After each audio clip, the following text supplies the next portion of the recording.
Then guys तो कल का व्लॉग जहाँ से एंड किया वहाँ से आज का व्लॉग एंड करता हूँ। तो hey guys welcome back to the rebirth game day 44।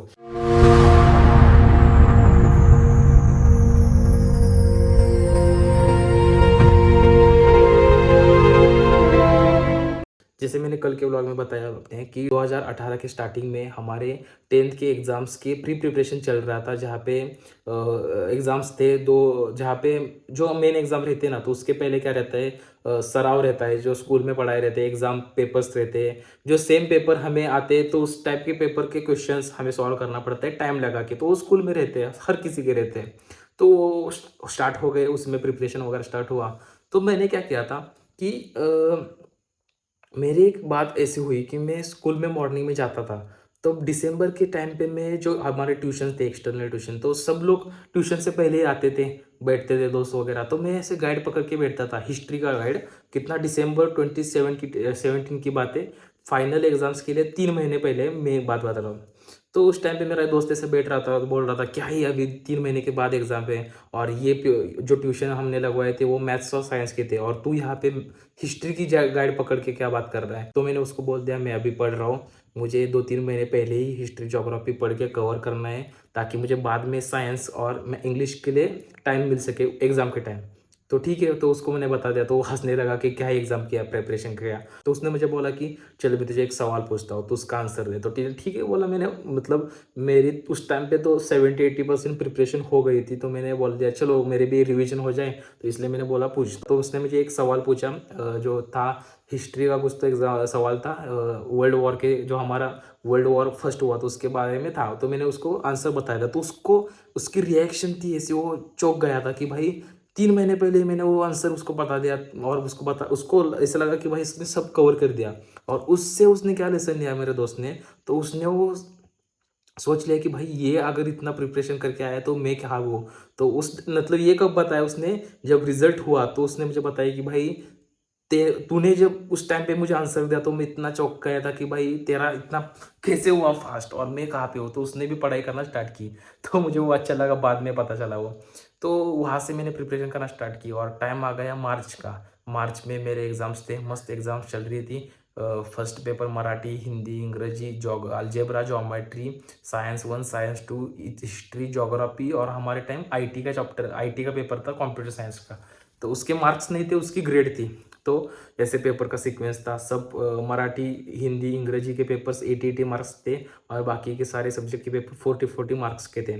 तो प्रिपरेशन मस्त की थी मैंने, सारे लैंग्वेजेस के पेपर के भी मस्त की थी। बट एक प्रॉब्लम थी गैस, इंग्लिश का क्लास मैंने जो लगाया था ना, वो सिर्फ और सिर्फ मैंने 10 स्टैंडर्ड को लगाया था। और मैं बचपन से, मतलब मैं 5th स्टैंडर्ड्स में जब मैंने एडमिशन लिया सेमी इंग्लिश में, मैं बहुत इंग्लिश से डरता था। मुझे लगता था कि इंग्लिश वर्ड क्या रहते हैं, मैं बोल पाऊंगा या नहीं, मैं रिटर्न में इसके आंसर दे पाऊंगा या नहीं, ग्रामर में मुझे बहुत तकलीफ आती थी। इसलिए डर के मैंने ना 9th स्टैंडर्ड तक इंग्लिश के क्लास ही नहीं लगवाया। घर वाले बहुत बोल रहे थे इंग्लिश की क्लास लगवा, इंग्लिश की क्लास लगवा, लेकिन मैंने नहीं। मैं डर ही रखना रहा था कि मुझे इंग्लिश नहीं पढ़ना, तो और नहीं भी आ रही थी। तो क्या हुआ, सोच लिया 10th स्टैंडर्ड में, अभी ये 10th स्टैंडर्ड इंपॉर्टेंट है तो इंग्लिश के क्लास लगवा लेता हूँ। तो लगवा लिए, बट इतना मुझे उसका फ़ायदा नहीं हुआ। इसका रिजल्ट क्या है आपको बताता हूँ। तो ठीक है, मार्च में हमारी एग्ज़ाम कंप्लीट हुई, 1 महीने में सारे पेपर ख़त्म हो गए, मस्त लग रहा था। और मुझे कॉन्फिडेंस था कि मुझे अच्छे मार्क मिलेंगे। और मेरा ना गाइस बचपन से ऐसा नेचर है, मैं हँसता खेलता रहता हूँ, हमेशा जोकिंग पर्सन टाइप हूँ मैं दोस्तों में। तो मेरी ऐसी पर्सनैलिटी नहीं थी कि मैं सीरियस लेके कभी स्टडी करूँ। तो मुझे कोई भी अगर मुझे देखे तो उसे नहीं बोल पाएगा कि भाई पढ़ाकू लड़का है या सीरियस लड़का है, फिर इंटेलिजेंट लड़का, नहीं कुछ, मतलब कोई इमेजिन भी नहीं कर सकता। तो मुझे पता था कि भाई नहीं, मैंने कुछ तो एग्ज़ाम में अच्छा किया है, मुझे पता है मैंने मेहनत की, 1 साल मैंने बहुत पढ़ाई की। फिर हमारे 10th स्टैंडर्ड की छुट्टियाँ स्टार्ट हो गई।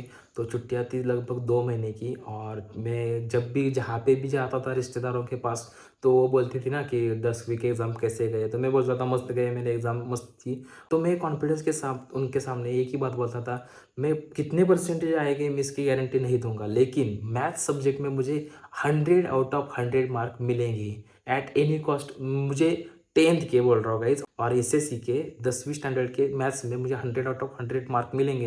ये मैंने एक नहीं दो तीन रिश्तेदारों के पास में जब गया था छुट्टियों में, तो उनके साथ में मैंने बताया था कि मुझे मार्क पड़ेंगे तो हम बढ़ेंगे। तो ठीक है, तो बच्चा था, मैच्योर था, अनमैच्योर था, मुझे अभी पता नहीं। और ठीक है, वहाँ हो गया, छुट्टियाँ खत्म हो गई और दिन आ गया 7 जून 2018, जिस दिन था हमारा 10वीं का रिजल्ट। तब मैं गया था कोल्हापुर हर्षवर्धन के घर मौसी के पास। दिन था मस्त, सुबह टीवी पे देखा कि आज 10वीं का रिजल्ट आने वाला है, वेबसाइट आ गई। और उस टाइम पे मेरे पास एंड्रॉयड मोबाइल नहीं था, हर्षवर्धन के पास था। मुझे नंबर वगैरह पता था, मुझे अभी भी पता है मेरा 10th का सीट नंबर EF0258। तो ये इतना मुझे पता होने का रीज़न ये है कि अभी अभी तक की वही एक मेरी अच्छी अचीवमेंट है, जो मैं कहाँ पे भी बता सकता हूँ। प्राउडली नहीं, लेकिन एक मेहनत की थी 1 ईयर की, मुझे वो पता है वो किस्सा। तो मैं उसका मुझे नंबर पता है। तो वो मैंने नंबर ऐसे टाइप करके रखा था वेबसाइट पे। और जब भी रिजल्ट क्लिक किया, मैंने एक कैलकुलेशन किया था कि आउट ऑफ 500 मार्क्स मिलने वाले, each and every 5 marks contain 1%, मतलब 5 मार्क का 1% होने वाला था। तो रिजल्ट ऐसा हाथ में था, हर्षवर्धन भाग रहा था, मैं भी भाग रहा था, रिजल्ट आया था। तो मैंने सिर्फ और सिर्फ एक ही देखा, 475 मार्क्स। फिर मैंने वो 475 मार्क्स देखे, एक ही पता चला कि मैंने 90% का जो ये था वो क्रॉस कर दिया, क्योंकि 4 आउट ऑफ 500 450 मार्क्स करते हो तो 90% क्रॉस करते हो। और फिर जब मुझे पता चला कि मुझे 95% मार्क पड़े, गाइस ट्रस्ट मी, इतना मुझे वो महसूस खुशी हो रही थी, इतना। और जो मैंने कमिटमेंट की थी, जो कमिटमेंट थी 100 आउट ऑफ 100 मार्क मैथ्स में, वो कंप्लीट हो गए। मैं कल के ब्लॉग में दिखाऊंगा मार्क लिस्ट मेरी 10वीं की, बहुत इंटरेस्टिंग मार्क लिस्ट है। झूठ नहीं बोल रहा, आपके साथ रियल एक्सपीरियंस शेयर कर रहा हूँ, रीबर्थ गेम में छूटा कुछ भी नहीं रहता।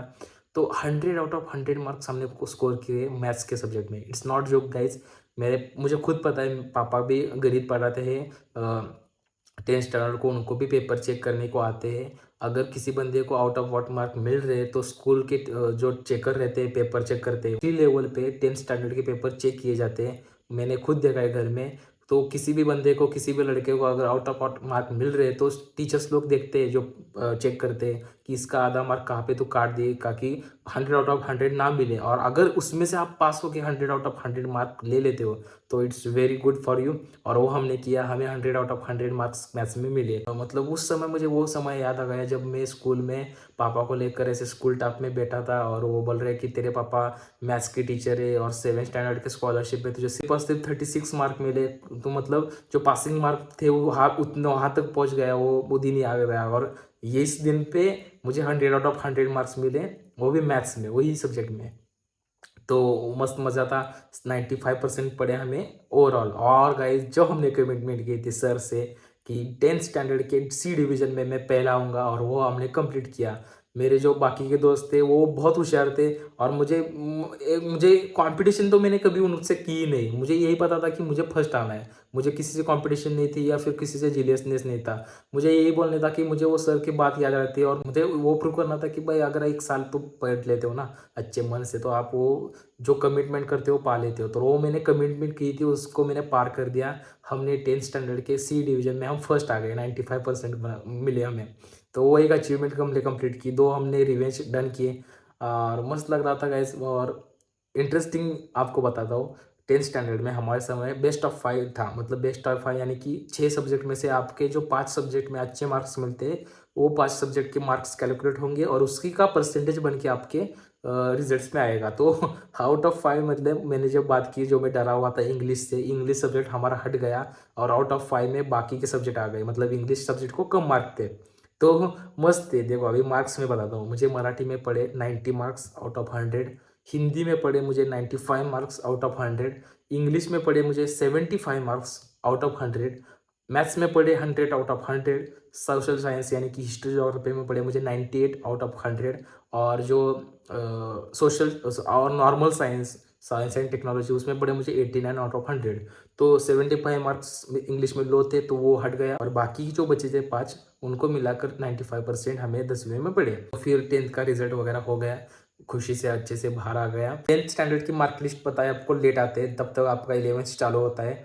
तो मैं नहीं था मेरा मार्क लिस्ट लेने के लिए, तो पापा को बुलाया था। और पापा को जब स्टेज में बुलाया, तो क्या हुआ ना, पापा के बारे में एक बात बताई गई। जो हमारे स्कूल के जो बड़े लोग साहब थे ना, उन्होंने बताया कि इनके दोनों बच्चे, मेरे बड़ा भाई जो सुमित है, उसने भी मैथ्स में 10th स्टैंडर्ड में आउट ऑफ आउट स्कोर किए थे, और मैंने भी 10th स्टैंडर्ड में आउट ऑफ आउट स्कोर किए थे।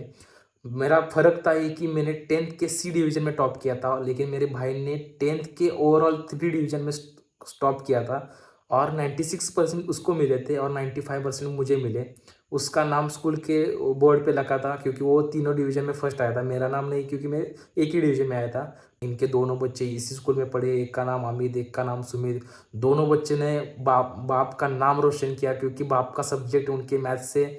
और दोनों बच्चों ने 10th स्टैंडर्ड में out of out 100 marks score किए मैथ्स में, और दोनों ने अच्छे से मार्क्स के ये से 10th पास की। तो वो जो मोमेंट थी ना पापा के लिए मस्त डे थी। उन्होंने मुझे, मतलब मेरे पापा इतने एक्सप्रेस नहीं करते, लेकिन फिर भी मुझे वो एक मोमेंट बाहर से पता चला। मेरे मामा ने बताया, पापा ने भी नहीं बताया। मस्त लगा उस समय, वो एक अचीवमेंट थी। फिर सोचा कि यार नहीं, अभी ज़िंदगी में 11-12 में अच्छा पढ़ूंगा इससे। लेकिन उसका उल्टा हुआ। क्या उल्टा हुआ वो मैं कल के व्लॉग में बताऊंगा। 11th-12th इंजीनियरिंग की जर्नी, फिर हम ड्रीम 11 एक किस चीज़ में कैसे फंस गए, वो एक ही व्लॉग में कवर कर दूंगा। और वहाँ से अभी वो मस्त और स्टोरी भी मस्त है। तो ठीक है, आज का वीडियो डे 44 का आपको पसंद आया होगा। पसंद आया हो तो लाइक करिए, सब्सक्राइब करिए, शेयर कीजिए। मिलते डे 45 में।